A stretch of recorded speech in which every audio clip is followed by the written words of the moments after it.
Hey y'all, what's up and welcome back. So today we're going to be going over my evolution of my digital art. Let's get into it. So just to start off, I wanted to give y'all sort of a reference point of where my traditional art skills were at before I started doing digital art, just as like a reference. So here are some of my old drawings that I did on paper with mainly pencil, but yeah, y'all get it. So this was the first drawing I ever did digitally. I'm a big portrait artist, that's like my thing. Here are a few of my other original ones. It's funny because I like some of the ones more than in the middle. These two were my first attempts at doing something full body. Just more like less detailed, and I don't know, I don't like these as much as the first ones. Now, somewhere in the middle, I tried to get fancy with techniques and stuff, and I just don't really like the way it came out, you know? I don't know, not my favorite era of my digital art. Now, these next couple were right before I switched from Procreate to Ibis Paint. So these are when I was getting really comfortable with Procreate, but I still wanted to try something new. Yeah. Now, not only was this my first digital drawing of a guy, but it was my first Ibis Paint drawing. So I stuck with this kind of like muted style for a while after I got used to Ibis Paint. Then I started experimenting with more like just random subjects, so this was just me trying to get used to the brushes and the techniques that I would use on Ibis Paint.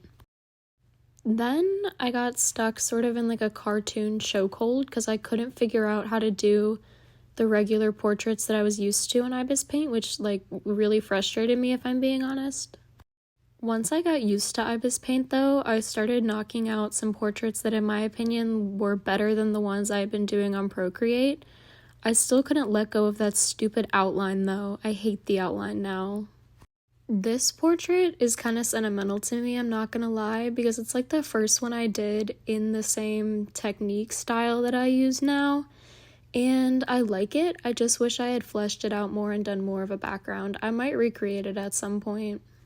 These next couple portraits are when I got real blur tool happy and just started using the blur tool way too much.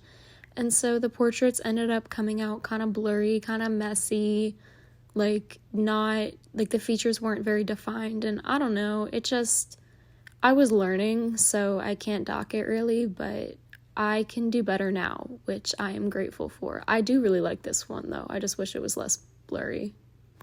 Then I decided to start working on some still life, so this was my first still life. And then I discovered the watercolor brush and how if you use it in layers, it's really, really a good tool.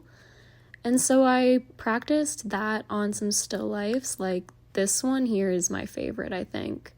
But yeah, that watercolor brush is so helpful now. Then I put this one in here just because I still do like to do cartoons. I just do them less often now that I'm less frustrated with Ibis Paint, to be honest. These next ones are some of my just recent favorites that I've done. So this one I should have done a background, but oh well. This one I think is cool just because of how long the dress took me, and I like the way I did the shadows. Then I like this one because it's kind of blurry. I tried to do it all in one layer other than the background, and it's blurry, but I like it.